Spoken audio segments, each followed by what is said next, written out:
Evidently, no establishment is so base that its reputation can't be ameliorated. Perhaps one day I shall make a study of match packet advertisements. Pratt apparently patronized the weary punt more than once.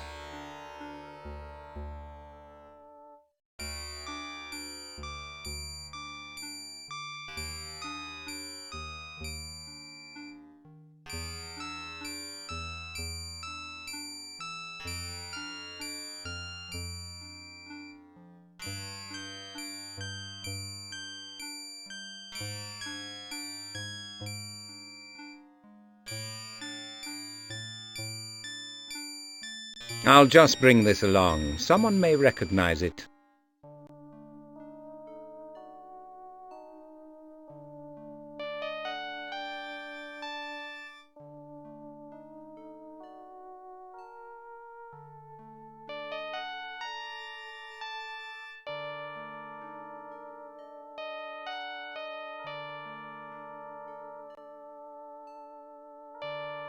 I certainly hope you're not going to collect every piece of paper we come across. Quite right, Watson. But a recent bill from Neville's and a personal note from the elusive Agnes Ratchet are suggestive.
Perfect tool for cleaning the hookah. I suspected this pin never pierced a bonnet or a lady's coiffure. Useful items, hat pins.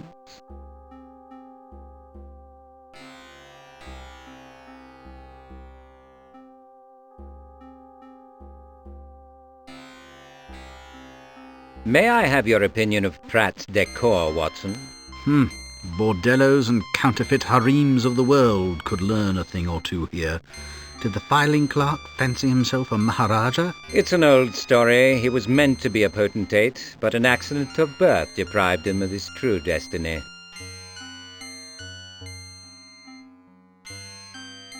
What is the attraction of these devices? Is water-cooled smoke more healthful? Hardly. One doesn't smoke for one's health. The hookah merely makes for a change. As with all habits, it is subject to abuse. And how, in your opinion, does an innocuous habit become a vice? Excess, Holmes, a subject about which you are expert. You know this odor, Watson, unless I have mistaken your experience.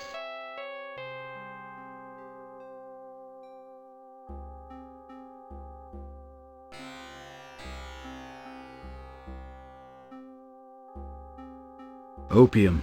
The acrid, nearly sickening scent is unmistakable. The source is obvious. Its significance is less so. The bowl appears clogged with the poppy's viscous residue.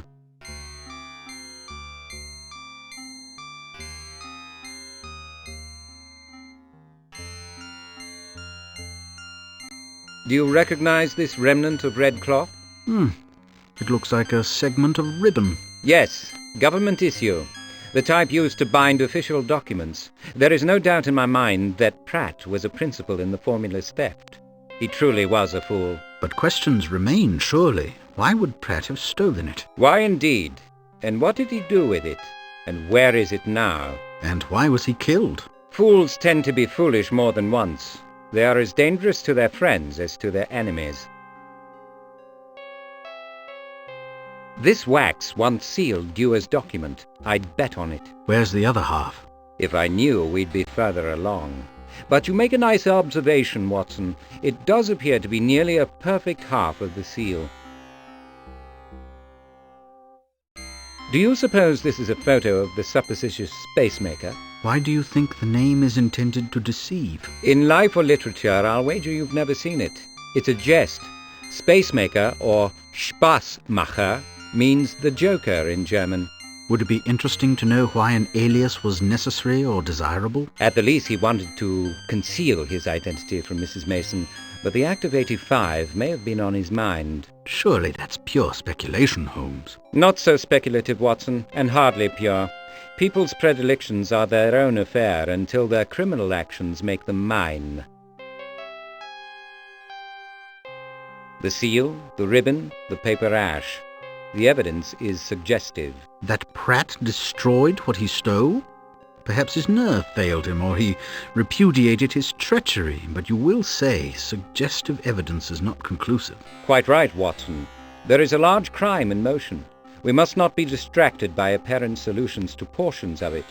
Pratt was murdered for the part he played in the formula's theft. His killer must be sought, but the questions suggested by the theft itself are still more important. You want to know why the theft was committed and who gained by it if not the thief. My hat, Doctor, you have been paying attention. Wilde is widely credited with the wittiest riposte of the decade. Which was? The justly ignored poet laureate once approached him. "Oscar," he complained, "no one notices my work. There is a conspiracy of silence against me. What shall I do?" Wilde instantly replied, "Join it." Regrettably, the poet laureate ignored that sound advice.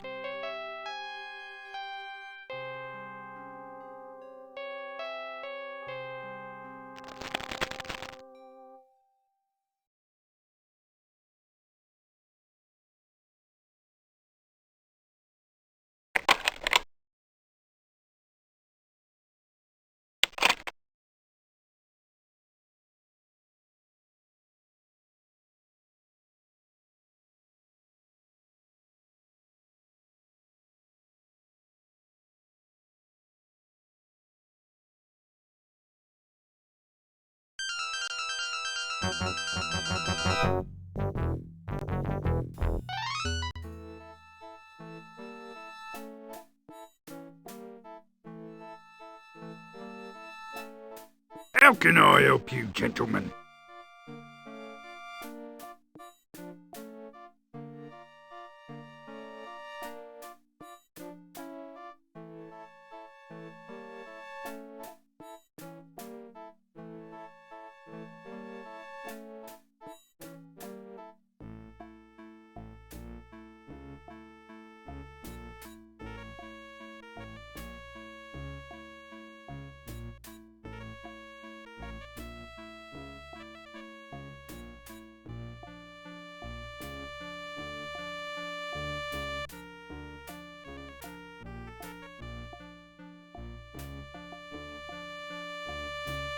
There are certainly more rank odours, but it is revolting to discover mildew in towels.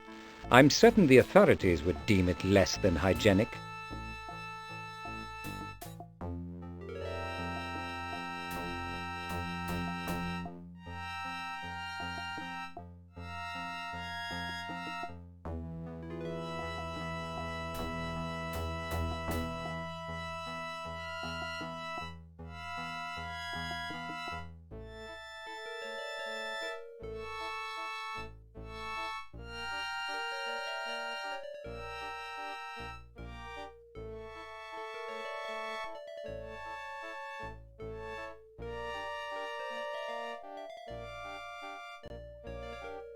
Just a modicum of your garden variety muck.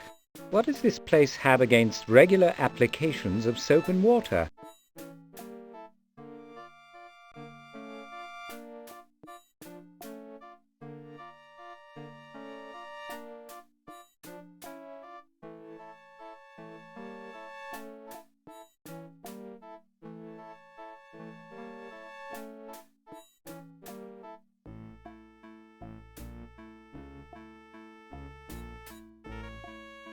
Who are the habitués of this spa, Watson? I've heard the young Turks from Whitehall are trying to invest the place with an aura undeserved by its merits. They may be joined by old India hands who simply crave the heat. Not a self-indulgent crowd, then? Not necessarily. Neville's has a appalling taste in tobacco. It's an insult to the patrons. Men in their condition probably can't tell the difference. Nonsense. They're enervated, Watson, not dead. Though they soon may be, given what they're smoking. Can you envision Pratt wasting away in such a place? Without difficulty. Given the style of his digs, this would suit him down to the ground. Perhaps a little on the tame side, but suitable.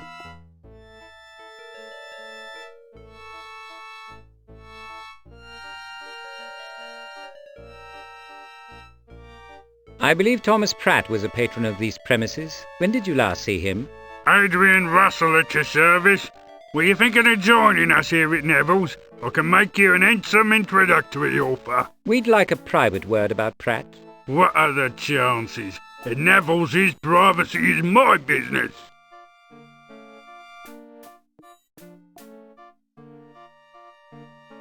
Who are the men on the drying couches, Mr. Russell? Haven't a clue. You don't recognize your clientele? I know a nosy Parker from a paying customer.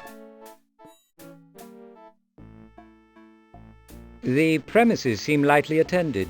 What amenities are available here? We have an exercise room, a steam bath, modern individual steam cabinets, and 2 invigorating cold water plunges. You could do worse. We should like to see the baths. Baths are baths. There are several members back there au naturel. They don't appreciate intruders.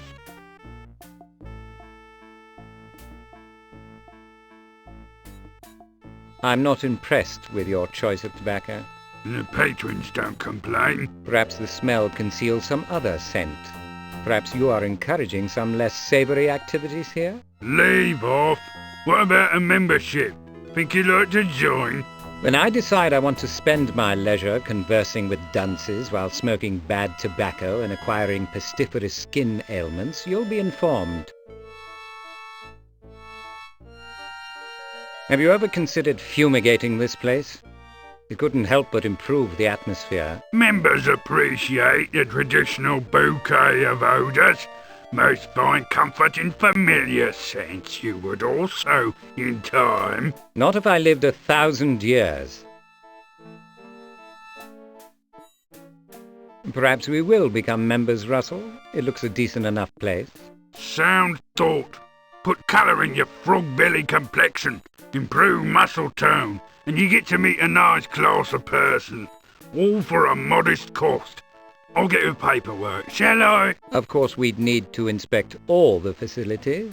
Fine, but as I've said, don't pester the clients, and the baths are not available to you at the moment.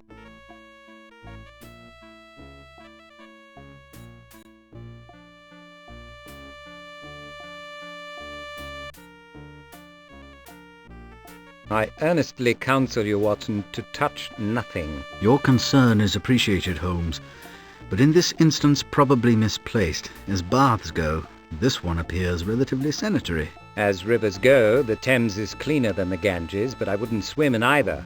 Point? Point taken. Sanitary was perhaps not the proper word. How does Russell strike you, Watson? A bully, with a patina of gentility. Your inquiry puts him in a bind. He can't boast the privacy that comes with membership, and answer your questions about Pratt without betraying what he's already sold. I suppose I might inform him that he won't be collecting another penny from the Pratt account.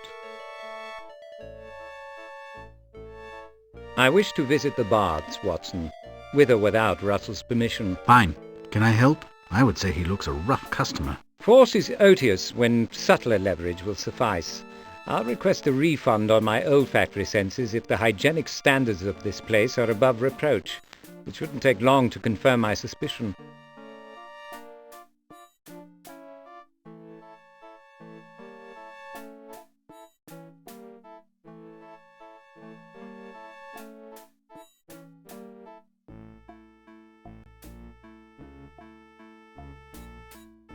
Hot and wet, a perfect breeding ground for mold.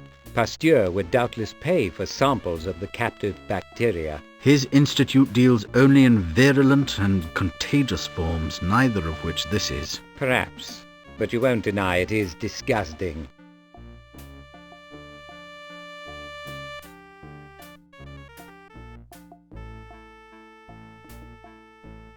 Mr. Pratt has been found dead. He no longer requires you to protect his privacy. When did you last see him? I can't rightly say. Are any of Pratt's circle of acquaintances here now? How about Eldridge Whitney? Can't really recall. I'm not in the recalling business.